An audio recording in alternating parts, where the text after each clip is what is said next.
Hi guys, how are you all. आशा करता हूँ कि आप सब कैसे होंगे, खुश होंगे। चलो आज हम एक टॉपिक पे बात करने वाले हैं। आज हम एक टॉपिक लेके स्टडी करेंगे और हमारा टॉपिक होगा कि किसी भी ऑब्जेक्ट की हम औसत चाल कैसे ज्ञात करें। क्लियर है कि कोई भी हमें ऑब्जेक्ट है जो अलग अलग समय पे या अलग अलग दूरी को अलग अलग चाल से चलता है, तो हम उसकी औसत चाल कैसे निकालें। चलो आज स्टार्ट करते हैं। टॉपिक है हमारा औसत चाल।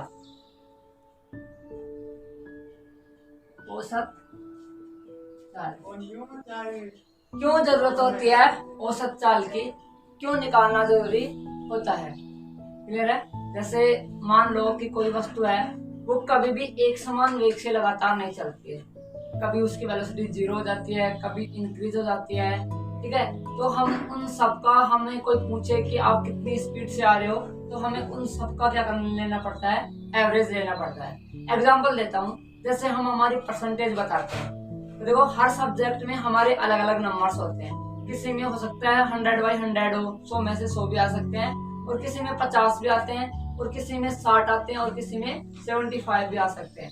लेकिन जब हमें कोई लोग पूछते हैं कि आपकी कितनी परसेंट बनी है, तो हम उन सबका क्या करते हैं, सबका ऐड करके जितने नंबर ऑफ सब्जेक्ट्स होते हैं उनका हम क्या कर देते हैं, उसमें डिवाइड करके उनको बता देते हैं कि सर हमारी जो परसेंटेज है वो 75% बनी है।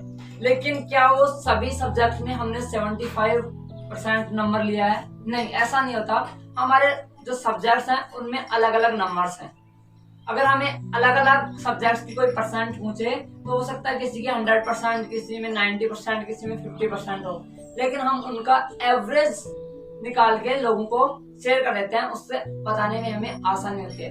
वैसे ही अगर हमें कोई वस्तु की जो औसत चाल है वो पूछे, तो हम कैसे बताएं।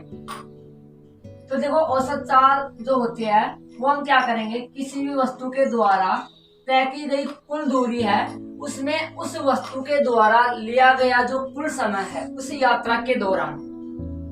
फिर से ठीक से सुनना, कोई भी मान लो कोई कार है जो कोई यात्रा कर रही है, उस कंप्लीट यात्रा के दौरान, उस पूरी यात्रा के दौरान उस वस्तु के द्वारा तय की गई कुल दूरी बटे उस वस्तु के द्वारा, उस कार के द्वारा लिया गया कुल समय। क्लियर है। जो औसत चाल होगी वो उस वस्तु के द्वारा तय की गई कुल दूरी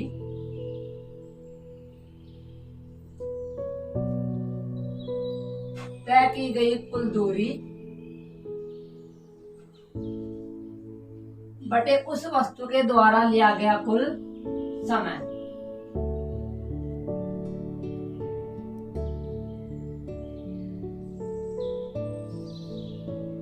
लिया गया कुल समय। अब देखो लिया गया कुल दूरी। ठीक है, कुल दूरी का मतलब जैसे हम यहाँ पे नंबर्स को क्या करते हैं, जैसे परसेंटेज निकालने के लिए टोटल नंबर्स को ऐड करते हैं, तो यहाँ पे वो वस्तु कब कितने टाइम में कितनी कितनी दूरी चल रही है, उन सब दूरियों को हम क्या कर लेंगे, ऐड कर लेंगे। और उसके द्वारा कैसे कैसे समय लिया जा रहा है, उन सब समय को भी हम क्या कर लेंगे, ऐड कर लेंगे। जैसे मान लो कि 2 मिनट में वो 15 किलोमीटर चलती है। ठीक है, फिर अगले 10 मिनट में वो 30 किलोमीटर चलती है, तो टोटल डिस्टेंस को जोड़ देंगे और टोटल लिए गए टाइम को ऐड करके उसमें क्या कर देंगे, डिवाइड कर देंगे। तो हमारे पास क्या आ जाएगी, औसत चाल। औसत चाल मान लो अलग अलग दूरी D1 plus D2 plus D3 plus dot dot dot जितनी दूरियां हैं, और मान लो अलग अलग दूरी को कवर करने में उन्होंने अलग अलग टाइम लिया, तो इसको नाम दे देंगे T3। ये हमारी क्या जाएगी, औसत चाल। अब इसमें हम यहाँ पे 2 केस की स्टडी करेंगे। पहला केस देखो, जब तय की गई दूरी समान हो, तय की गई दूरी समान हो,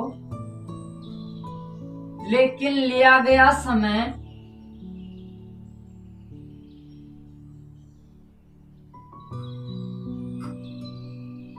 तथा वस्तु की चाल अलग अलग हो।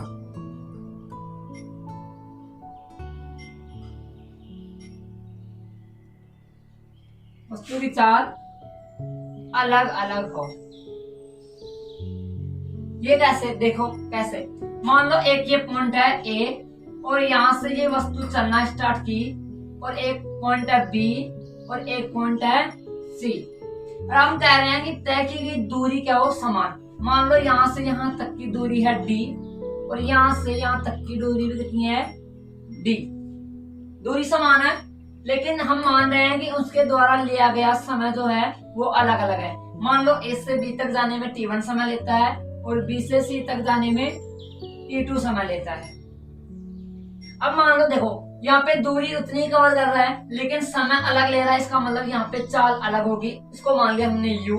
और यहाँ पे t2 समय ले रहा है, दूरी उतनी ही चल रहा है, इसका मतलब यहाँ पे उसकी चाल अलग होने वाली है, उसको मान लिया हमने v। तो देखो इस फॉर्मूले के अकॉर्डिंग हमारी जो औसत चाल होने वाली है वो कितनी होनी चाहिए थी, औसत चाल। देखो ऊपर है तय की गई कुल दूरी, तो देखो पहले d चला प्लस बाद में भी कितना चला d, तो जो टोटल दूरी है वो कितना चला 2 × d। क्लियर है।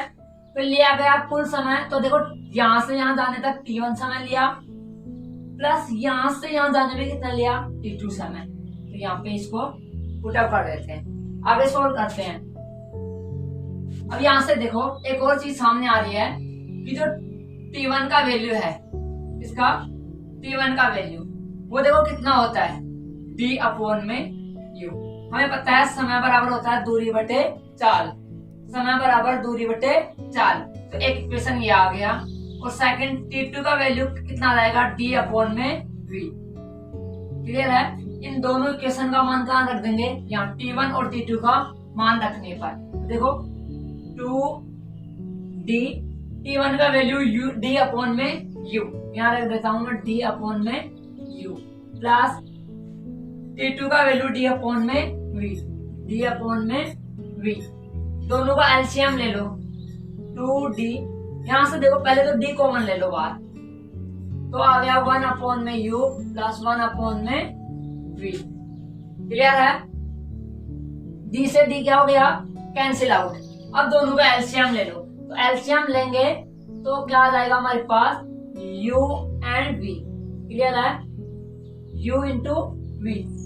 वहां पे देखो u का भाग u × v में देंगे तो u से u कैंसिल हो जाएगा और क्या बचेगा v, प्लस v का भाग इस क्वांटिटी में देंगे तो v से v कैंसिल होगा, u बचेगा, u किससे मल्टीप्लाई होगा 1 से, कितना आ गया u। और ऊपर में क्या बचा है देखो d से d कैंसिल आउट हो गया, लेकिन क्या बचा हमारे पास 2, तो ऊपर आ जाएगा यहाँ पर क्या 2। ये राशि कहाँ जाएगी ऊपर, तो आ जाएगा 2u v/u प्लस v। तो औसत चाल कितनी आ गई, औसत चाल हमारे पास आ गई 2u v/u प्लस v। ये कब आता है, जब दो बिंदुओं के बीच में तय की गई दूरी समान हो तथा वस्तु द्वारा लिया गया समय तथा उसकी चाल क्या हो, अलग अलग हो, तो उस समय हमारे उस वस्तु की औसत चाल 2u v/u प्लस v आता है। Thank you all of you.